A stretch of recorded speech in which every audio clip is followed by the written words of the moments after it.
We were taught to believe that the definition of wealth and success is that we have more and more and more. You're wealthier if you have more money. You're more successful if you have more stuff. And that can be suffocating and not to mention exhausting. But it's in the simplicity that we find our magic. Hello, and welcome to the Business of Happiness podcast. Hello, my friends. My name is Dr. Tarryn McCarthy. You are in the right place, and welcome to another episode of the Business of Happiness, where you are finding support in finding happiness and freedom and ease and joy and fulfillment in dentistry, as a business owner and as an associate, as a woman who is taking care of everyone else all the time. So if you are new to the podcast, welcome. You are here, you are seen, you are held, because you are in company with other women who are working so hard to care for everyone else in their lives, not just in their practices, but their families, their greater communities, their friends. I mean, most of the women who are listening to this podcast, and you can smile and nod, raise your hand if you are, when you hear this, but most of the women who listen to this podcast are women who are the problem solvers in their families, in their friend group, in their businesses, in their dental offices. Most of the women who listen to this podcast are really capable, intelligent, very hardworking women. Most of the women who listen to this podcast are enormously, deeply caring women and want what's best for all the people in their lives. And today on this episode, I am going to be sharing with you some really deep insight that you need to hear. Because as we do these beautiful, great things in our lives, especially if you're high achieving one of these women, then listen up. Because as we create these great lives for ourselves, we also tend to overcomplicate. And that is where exhaustion and overwhelm starts to step in. That is where we start to feel like we can't remember what our purpose is anymore. What is this all worth? What is this all for anyway? Why am I doing this? And we start to feel run down and exhausted and lose sight of the bigger picture. You know, I just came from an incredible 3-day live event with other women dentist business owners, a retreat that I was holding space for these incredible women. And I'm talking about women who have really made great success with their businesses.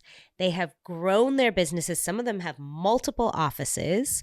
They have incredible team members. Many of them have really dedicated team members. I'm not talking about business owners who are just kind of stumbling through life right now. I'm talking about business owners who have done a great job. They have teams who are dedicated, who they love, who feel like part of the family, who they trust. They have businesses that are really every year doing better and better and better. And they have the same questions. What am I doing here? What do I really want in my life? You know, when we started the retreat this weekend, I asked them, what are your intentions for this weekend together? And it was almost unanimous as they went around the room sharing their intentions of, I just would love some clarity on what the next steps are for me in my business and my life. I just want more ease, more gentleness, more room to breathe in my life. Another very common request that these women were saying they're challenged with is, I don't know why I keep adding things in. If I create a day off for myself, or if I make more, room in the schedule, I fill it in. What is it? Why do I keep overcomplicating? And today we're talking about exactly that, because I've had that experience myself. We get so passionate about something. It's not always fueled by fear. We don't just add busyness in because it's fear-based. We're passionate. We're creators. We love to create and grow businesses. It's a passion. It's a value. It's a love. And that can become a runaway train. One of the greatest skill sets that we can have as women dentist business owners is learning the art of simplicity. Simplification, when less is more. And I'm not saying to shrink your big, bold dreams. I'm not even saying not to want, 10 businesses. In fact, when we simplify, it allows us to create more. But a very important component of the creation process is simplification. When we simplify, we are capable of more ease, more clarity. All those same things that you've been asking for. How can I have more clarity? How can I have more ease in my life? The very first tenet is simplifying. Because probably in your life, if you were to be honest with yourself, things have gotten overcomplicated. Whether it's in your schedule, beyond the office, whether it's in your personal life. I have one client who was traveling all the time on top of work with her family, trying to get away every single weekend. And that was complicating things. What first seemed like something fun and a little vacation time actually became another whole job. She was complicating her free time. So for a moment, just reflect, where have I overcomplicated my life? I'll share very vulnerably here. My closet got really complicated for a while there. I was buying a lot of clothes, and I am not necessarily somebody who spends a lot of money on fancy clothes. Far from it. I mean, I'm talking Target. But I was building more and more and more and more and filling my closet to the point where it was feeling overwhelming. And let's just pay attention to my language right there. Overcomplicating in your life and in your business is creating more stress and more exhaustion. And when we can simplify, it takes that energetic weight off. It creates more ease. So what does simplifying look like? Well, one way is just deleting things in your life. That was literally what I did in my closet. I just edited and got rid of a ton of clothes. If you've ever done something like that, you know how freeing that feels, how much ease that introduces into your life, in your closet. I mean, that's just a microcosm of the rest of your life. But deletion is a part of how we simplify. So where are there components of your life that you can literally cut out? And let's take a look at that also from your business. If your business has felt really overly exhausting and energetically draining, are there parts of what you do that you can delete? I had this great awareness in my practice where I was writing these letters every time I took a pan. So orthodontist here, every time I took a panoramic radiograph of any patient, which was fairly frequently, at least at the very beginning, at the very end, and every year in treatment. And then if there was anything else that came up in between. And for every pan, I would write a letter to the referring dentist with my findings on the pan. I'd always send them a copy of the panoramic radiograph, and then I'd send an additional letter with my findings. Do you know how much time that takes to dictate a letter on every panoramic radiograph? And then one day I was having lunch with a pediatric dentist who was referring to me, and she said, Tarryn, I don't need you to tell me how to read a pan. I know how to read an x-ray. I don't need you to give me your findings of the radiograph. Sending that radiograph is all I need for my records. I'm not even reading those x-rays because they come to my inbox and I literally have one of my team members put them in the kids file. And I realized, wow, there's a whole component of my practice that I can delete. Do you know how much ease that gave me? It was phenomenal. How much time and space deleting that one task took off my personal plate. So I'm sure you're considering that right now in your own practice. What is there that's taking up time and, more importantly, energy in your life that deserves, you got it, the good old heave-ho, deletion? There's another really beautiful opportunity that we have in our lives right now with the incredible ability of technology and AI, and that is automation. Automation is a huge time saver, and we can delegate to or give tasks to our software. We can create enormous simplicity from automating things, not just in terms of your software, not just in terms of literally a letter gets generated as I dictate or as I check off certain boxes on the screen. But automation can also take the form of just including new habits or attaching new habits to other habit patterns, literally making it automatic in your practice, in personal life or in your office. So how can you simplify by automating? It's so interesting because another thing that gets really complicated and complex in our practices is the software that we use. I'm sure you feel the same way. You purchase this expensive software and then there's this constant feeling that about 80% of its abilities you're not even taking advantage of. Am I right? So it really does serve a great purpose to have one of your team members take some time as a task to just look into the software, find more training, realize what is there in the software that I'm not taking advantage of that could be a huge time saver in terms of automation. It feels like you don't have time to do that, but I'm going to invite you to consider that you don't not have time to do that because the savings on the other side could be enormous. The software that you already own could be such a great resource for better automation in your practice or integration of different softwares. They really have so many opportunities to do that now. And if you're not a techie person, I would highly recommend you look into it because the amount of time saving and energy saving that could give to you as the owner could be enormous. It could free up hours in your week. That automation can also happen at home. Something that's really simplified our lives, and we've been doing it for, maybe a decade now, is we meal plan on Sunday night. We plan the whole week out.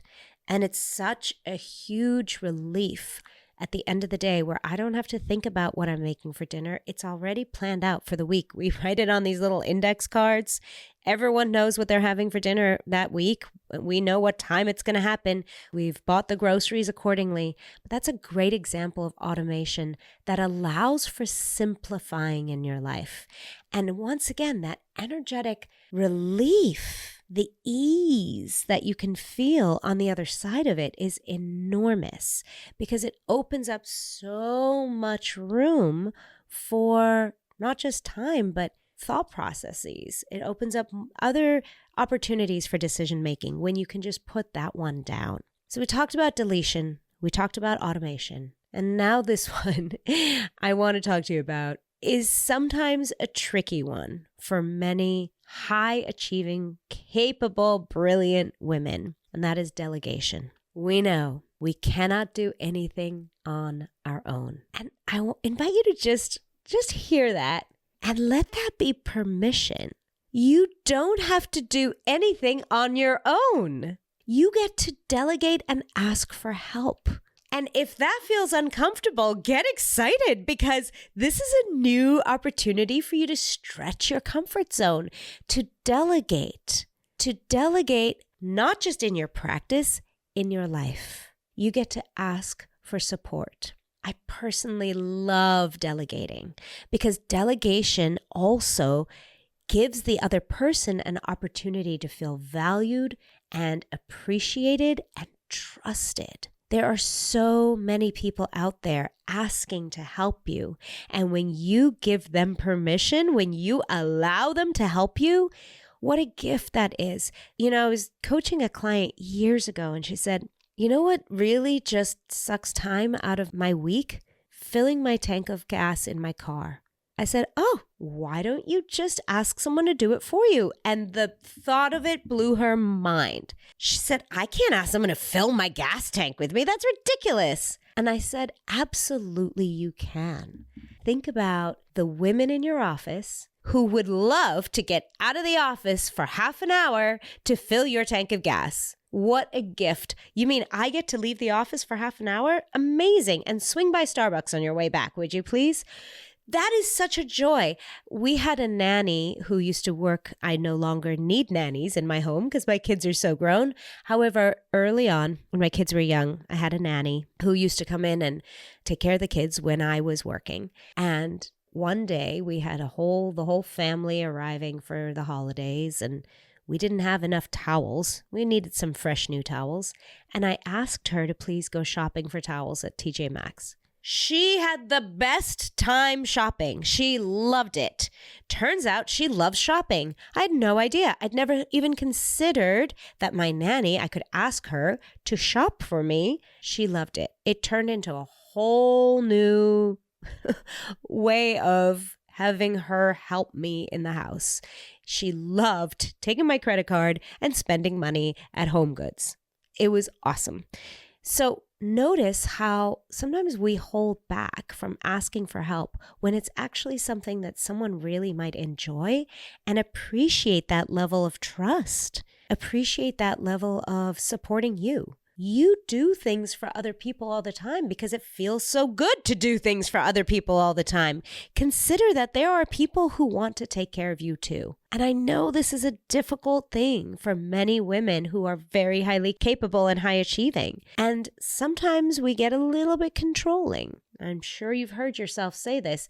If I'm going to get a job done, let me just do it myself. If you want it done right, just do it yourself. Or you ask someone to do something for you and then they're halfway through and you say, oh, don't worry, let me just do it. Let this be an area of your life that you start to stretch and start to expand to allow more ease, to allow more simplification in your life so that you can continue to grow.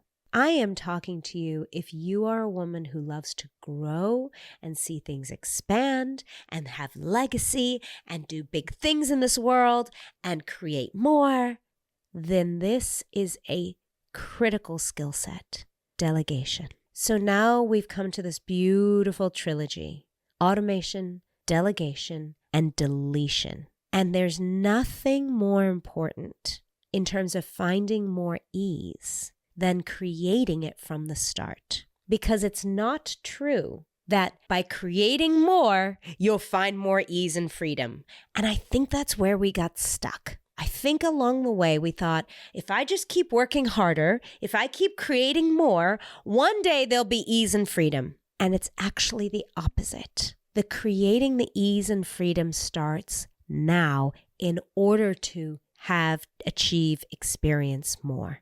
We were taught to believe that the definition of wealth and success is that we have more and more and more. You're wealthier if you have more money. You're more successful if you have more stuff.